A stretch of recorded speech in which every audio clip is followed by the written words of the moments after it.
"Relax," my sister murmured, not looking at me. "You're not important enough to sit inside anyway." That was how I learned my place at her wedding, when a coordinator pointed me toward a narrow hallway beside the service doors. The air reeked of crushed flowers and cleaning chemicals. Through the glass, I heard the DJ counting down to the first dance. Inside, chandeliers glowed. Outside, my chair scraped against tile. My mother adjusted her necklace without meeting my eyes. My father pretended to check his phone. I held the gift I'd wrapped after midnight, smoothed my deep red dress, and swallowed everything I wanted to say. No tears, no protest. I chose silence. I stood, walked past the exit sign, and stepped into the cold evening air. 7 minutes later, the music inside died mid-note. A scream tore through the ballroom, and the celebration never recovered. In complete, stunned silence. The mountain air was crisp that afternoon, the kind that carries the scent of pine, polished wood, and old money. My sister had chosen the Ridgeview State for her wedding, a place designed to look timeless and exclusive, where guests snapped photos just to prove they belonged there. The ballroom was wrapped in glass, overlooking a still lake, decorated with cascading white florals and candlelight floating in shallow crystal trays. Inside, every table gleamed beneath heavy chandeliers. Mine, apparently, was nowhere near them. I had driven nearly 4 hours alone, the highway blurring past as I replayed my mother's final message in my head. "Please don't cause a scene today. This is her moment." That was how she always framed it. I wasn't a daughter so much as a potential problem to be managed. Stay quiet, take up less space, don't remind anyone there were 2 sisters. Growing up, we fit neatly into the roles everyone expected. She was the one people noticed. I was the one they forgot. My sister collected medals, applause, and praise. I collected silence. If she cried, someone rushed in. If I struggled, I handled it myself. Mom used to say I was low maintenance. Dad called me strong. I learned early those were just nicer ways of saying I didn't require attention. Being invisible made life easier for everyone else. The last time we were all together under one roof had been 3 years earlier, at Thanksgiving. I remembered the smell of overcooked pie and citrus cleaner clinging to the walls. My sister had been traveling overseas with her boyfriend then, and without her, the house felt strangely lighter. That night, Mom asked me to fetch an old album from her dresser drawer. Instead, I found a small leather notebook, worn soft at the edges. I opened it without thinking.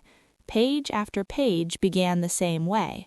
My sister's first steps, my sister's favorite color, my sister's graduation. There wasn't a single mention of me, not my birthdays, not my name. When I asked about it, Mom laughed gently, as if I'd misunderstood something obvious. "You never needed to be written down," she said. "You were always okay." That was when I realized there were different ways to be forgotten. Some people were lost, others were erased. I thought about that notebook as I walked toward the ballroom, my heels tapping softly against marble. Through the glass doors, I saw them gathered for photos.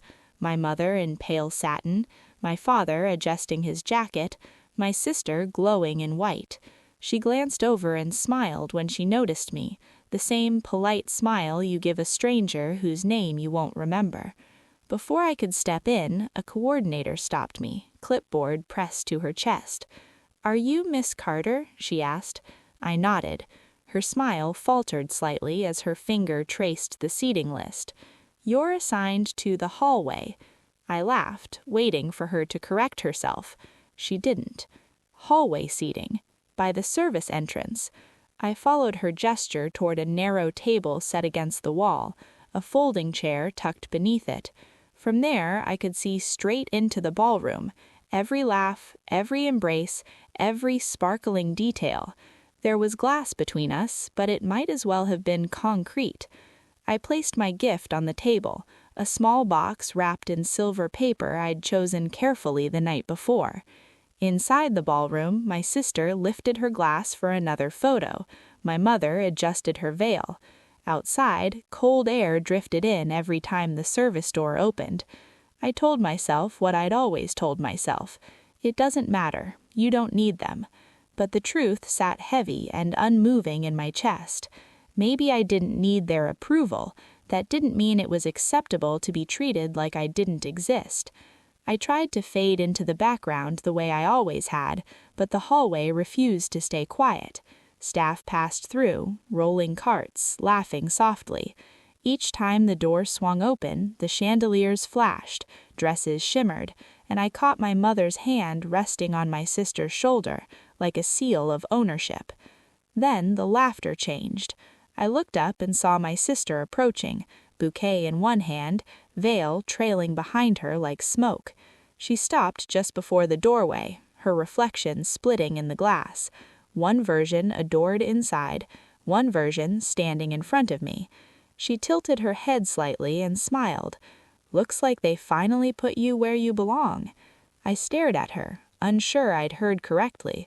She repeated it, softer this time. "Guess you don't count." The words sounded casual, almost careless, like math, like I was something that didn't add up. For a moment, I didn't respond. The words sat between us, sharp and deliberate, and my mouth felt dry, the kind of dryness that comes from holding back too much for too long. Behind her, I could hear the photographer calling for the bride, reminding her they were behind schedule. She ignored him. She wanted this moment. She wanted me to crack, to plead, to confirm what she'd decided about me years ago. I didn't. I met her gaze and held it, long enough for the practiced curve of her smile to falter. "There was always room for both of us," I said calmly. "You're the one who kept narrowing it." Her expression hardened instantly.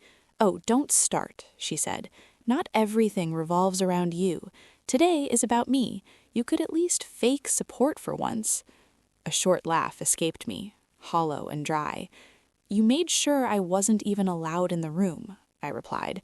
"What exactly am I supposed to celebrate?" For just a second, something flickered across her face. Uncertainty, maybe.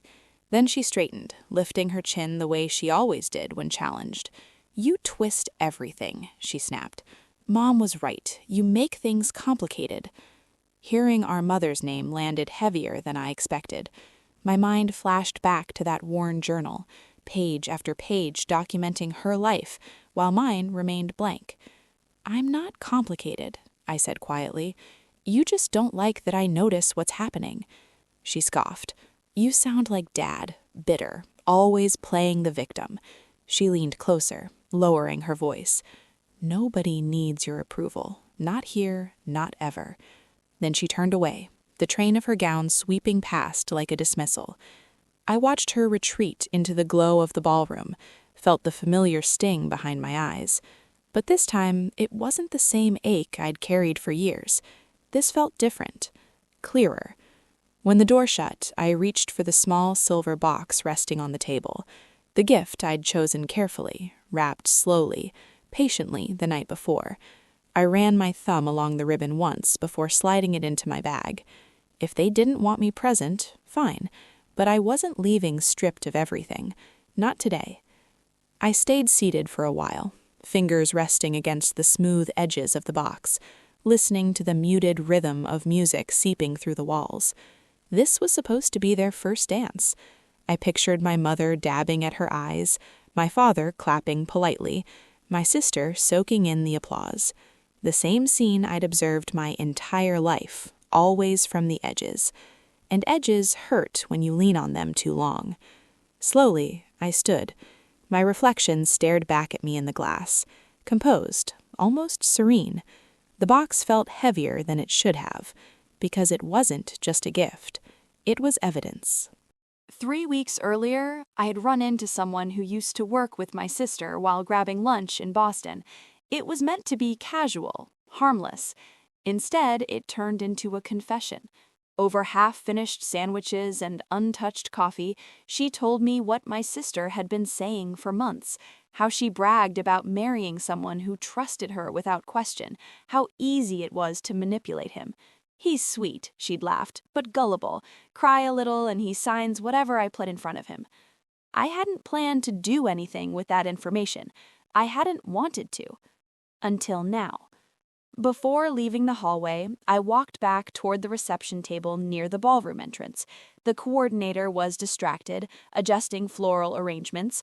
I slipped the silver box onto the gift table, placing it carefully among the others addressed to the couple.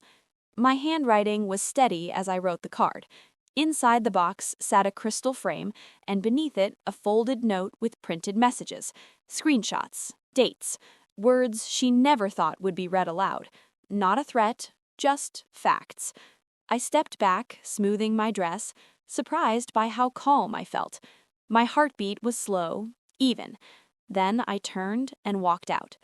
Outside, the evening air hit my lungs cold and clean. The lake reflected the lights from the ballroom, a mirror I no longer needed. Behind me, applause echoed faintly. I didn't turn around. For the first time in years, I didn't feel small. I didn't feel erased.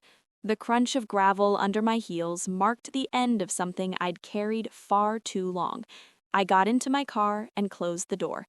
No farewell, no explanation, just quiet. Inside, the celebration continued. Music swelled, glasses clinked. My sister glowed beneath the lights, spinning as cameras flashed. From the outside, through tall windows, it looked perfect, like something sealed and artificial. Then the gift was opened. It happened near the table, during an impromptu moment for photos. Laughter followed as ribbons were pulled loose. My sister reached for the silver box, lifting the lid. Inside lay the frame and the folded note. She hesitated. Someone leaned closer. The paper slid free, landing open. Her partner's eyes caught the messages before she could react. The music didn't stop immediately. It thinned. A wrong note echoed. His face tightened as he read line after line. Messages about money, about control, about what she planned to take. "What is this?" she whispered. He didn't answer. Gasps rippled through the room. Phones appeared. The photographer froze. Her smile collapsed into something brittle. She lunged for the papers, but her mother stepped forward, calm and firm. "You should finish reading before you accuse anyone," she said. "These were forwarded to me this morning." Color drained from my sister's face. "That's not real," she said. "It is," he replied quietly. "The dates match." The room seemed to close in as the final page was revealed. A printed photo of a message that said everything she'd tried to hide. A collective intake of breath followed. Someone whispered. Someone else swore under their breath. My sister's composure shattered. "You can't show that," she cried, reaching again. "You already did," his mother said evenly. That was when the sound changed. Not a shout at first, just air leaving her chest too fast. She stumbled backward, her dress catching beneath her heel. "This isn't fair," she said wildly. "She did this, my sister." He shook his head. She didn't write those messages. She turned toward her parents, desperate. My mother stood frozen, glass trembling in her hand. My father stared at the floor. For once, no one defended her. "You knew," he said, voice breaking. He placed a document on the table. "This is an annulment. I signed it." Silence dropped hard. Then the sound everyone would remember. Glass shattering as the frame hit the floor. "She's behind it," my sister screamed. Her mother-in-law exhaled slowly. "No, she just stopped protecting your lies." Outside, I sat in my car, engine idling. I couldn't hear every word, but I heard the scream. Sharp, final, not satisfying, just closing. By the time guests began spilling into the parking lot, whispering and staring, I was already pulling away. I didn't feel victorious. I felt done. Somewhere behind me, a perfect image collapsed, and for the first time, I wasn't there to watch. Outside, I stayed in the car a moment longer than necessary, the engine humming, low, steady, like it was reminding me to breathe. The windows of the ballroom glowed behind me, warm and unreal, reflections rippling across the dark water. I couldn't make out every word, but I heard the shift, the sudden break in laughter, the rise of voices, the sound of something fragile giving way. Not satisfaction, not joy, just an ending, the kind that settles in your chest and finally lets you rest. Inside, her voice cracked apart, sharp and panicked, trying to stitch control back together with accusations and tears. It didn't work. It never does when the truth is already standing in the room. People moved away from her without meaning to, like instinct took over. Noah didn't raise his voice. He didn't need to. He just stepped back, and that distance said everything. The space she'd always used as a weapon turned against her. I watched silhouettes spill out into the parking lot, couples whispering, phones lighting up faces. Stories were already being rewritten in real time. Who knew what? Who suspected? Who stayed quiet too long? I wasn't part of it anymore. That was the strangest feeling, being free of the narrative I'd been trapped inside for years. I didn't feel like crying. I didn't feel like smiling either. It was quieter than that. I rested my forehead briefly against the steering wheel and thought about all the moments I'd swallowed words to keep the peace, all the times I'd told myself it wasn't worth it.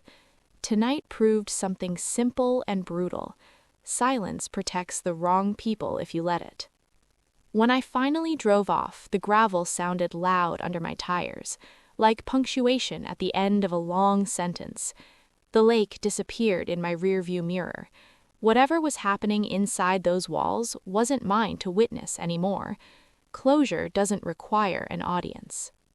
The drive felt longer than it should have, or maybe I was just noticing it for the first time. Road signs passed. Music played softly, something I didn't bother changing. My phone buzzed once, then again, then kept going. I didn't look.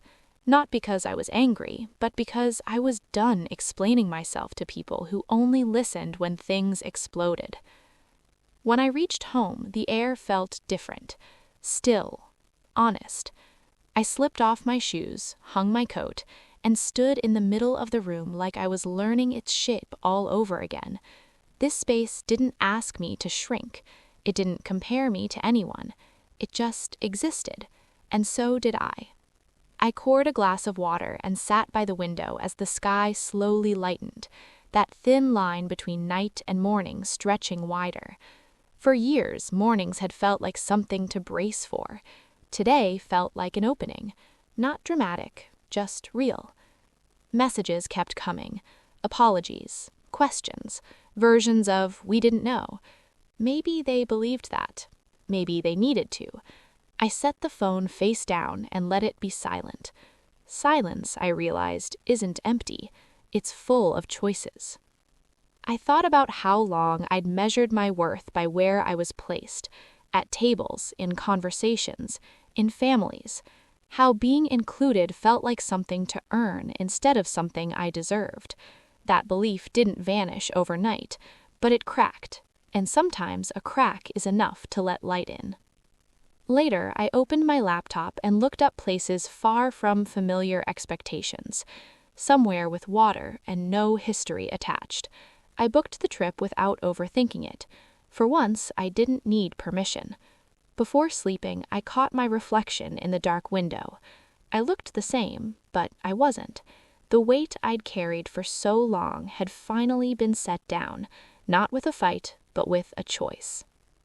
If this story resonates with you, if you've ever been sidelined, minimized, or made to feel like you were too much or not enough by the people who should have stood beside you, remember this. Walking away doesn't mean you lost. Sometimes it means you finally stopped losing yourself. You don't owe loyalty to pain.